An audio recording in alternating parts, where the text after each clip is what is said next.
Hi, Mwegas here, and I saw this article, and it was interesting, saying that court declares being a housewife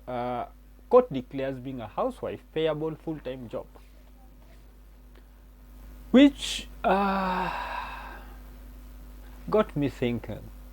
Okay, full-time job means that somebody is employed, right?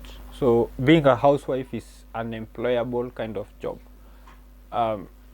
So in my not too many years in employment, where I've been employed and where I have employed people, even if it is not full time, I have always met something which is called a terms of reference or a job description. So you cannot have somebody who is working full time and does not have a job description, because that one will be crazy, because then you need to align deliverables versus remuneration, right? You will do A, B, C, D, and for doing A, B, C, D to this level, then you will be entitled to this amount of money every month, right? That's called a job contract. So we cannot just claim that this is a full-time job and then no contracts have been signed, because then if we do not have a contract, then how do we even agree? How do we even come to the point where you are claiming to get paid? Okay, so let's continue. So that is one. Two, when you have a job contract, there is something which we call a termination clause, right? Like if this happens, you can be terminated, and these are the terms in which the termination can happen.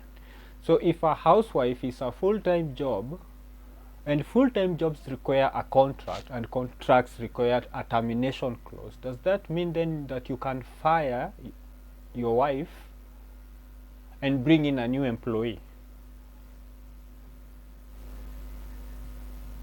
I mean, that is the whole point of having a contract, right?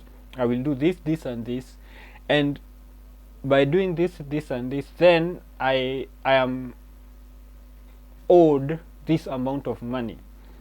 So the employer can terminate the contract following this procedure. The employee can terminate the contract following this procedure. So the wife can terminate her housewife employment, and the husband can also terminate the housewife's employment, and then can always employ somebody else in that position. You see the kind of Pandora's box you are opening up. I know this is good for virtue signaling, yeah, you are a full-time employee, this is a full-time job, it sounds good, but then how do you calculate? I was having a conversation on Facebook with somebody who had listed issues like pregnancy, it is this amount of money because I'm calculating it this way, and then doing laundry is this amount of money and this is how I'm calculating it. Just taking care of the kids is this amount of money because this is how I'm calculating. And then I just came in and said, okay, noted. Now let's also calculate the input of the man.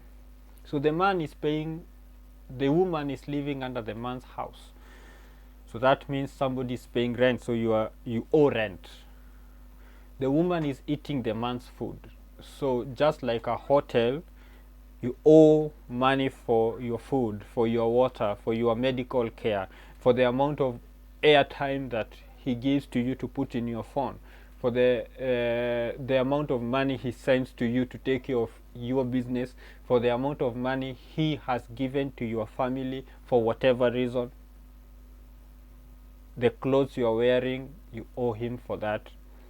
Medical attention, also just security, because you are living in somebody's house and he has made that house secure with his presence, so you are paying for his security. So how do we now calculate that?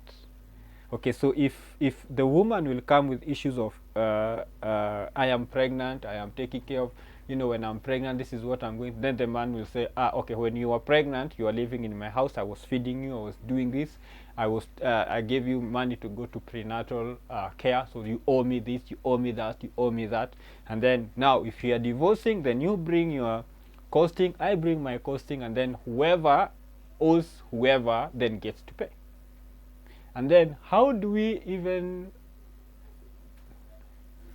decide how much something is worth? How do we calculate gestation? How do we calculate childbirth? How do we do that? Because this sounds beautiful. Yeah, it sounds very nice. But then when you think about it, it's actually very stupid. Okay? Yeah, sit down, bring your costing. And then it has to be standardized. So the judge should have given a standard and, or told Salaries and Remuneration Commission to estimate what 1 month or 1 day of pregnancy, how much that is, and then also the cost of impregnating that person, because it is a lot of work. Making somebody pregnant is not easy, so cost that one also. Also give costing the time, the emotional and psychological torture that men have to undergo when the woman is pregnant, when she wakes you up in the middle of the night to go get her ice cream, and she knows that all supermarkets are closed, and then you go and you find a way, and then she tells you it is the wrong ice cream. She wanted chocolate and you brought vanilla, so you have to go back. So cost also that one. So if you have to be petty, because this is very petty, then let's go down and be petty. Cost everything. And then when the woman now is getting married, we all have all those costings, and then everybody keeps their records, just in case we divorce.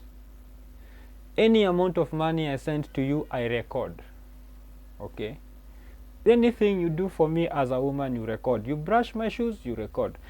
I send you to get me a cup of tea or a cup of drinking water, you record.